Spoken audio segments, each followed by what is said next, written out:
డిఫాల్ట్‌గా మనకు graphical interface ఉంది. ఓకే. అదే మనం వెబ్ కూడా యూజ్ చేయొచ్చు. సో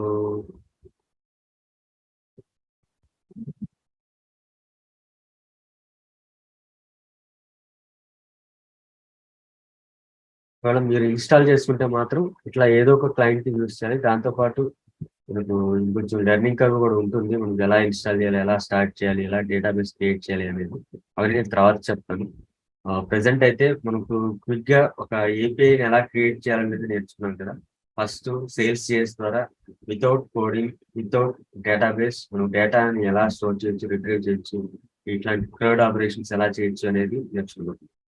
అయితే తర్వాత ఏంటంటే విత్ కోడింగ్ నోడ్.js ద్వారా డమ్మీ ఏపీఐస్ ఎలా క్రియేట్ చేయొచ్చు. అంటే ఇక్కడ మనకు ఒరిజినల్ డేటా ఫ్లో అవ్వట్లేదు. కానీ మనకు డేటా ఉంటే ఎలా అయితే వర్క్ అవుతుందో అలాంటి ఒక వర్చువల్ ఏపీఐస్ లాంటిది క్రియేట్ చేసాం.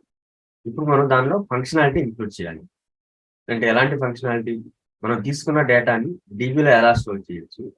డీబీలో స్టోర్ అయిన డేటాని మళ్ళీ ఎలా రిట్రీవ్ చేయొచ్చు? ఆ డీబీలో ఆపరేషన్స్, క్రౌడ్ ఆపరేషన్స్ అని చెప్పాను కదా! సేమ్ ఆపరేషన్స్ మనం డీబీలో ఎలా చేస్తాం అనేది ఇప్పుడు తెలుసుకోబోతున్నాం. ఓకేనా? సో దానికోసం ఏంటంటే ఇవన్నీ నేర్చుకుంటుంటే టైం పడుతుంది. సో దానికోసం మీరు తర్వాత ట్రై చేయండి. లేదంటే గూగుల్‌లో ట్రై చేయండి. నేను టైం ఉంటే మళ్ళీ తర్వాత చెప్తాను. ఓకే.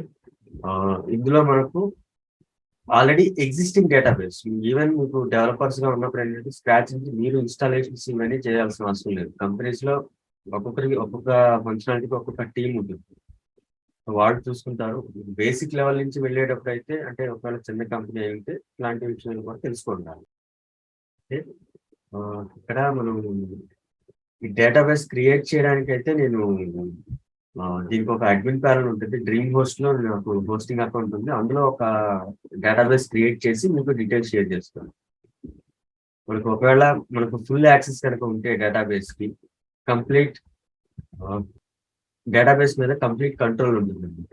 ఇది నేను ఏడబ్ల్యూఎస్‌లో క్రియేట్ చేసిన ఒక RDBMS server, relational database server.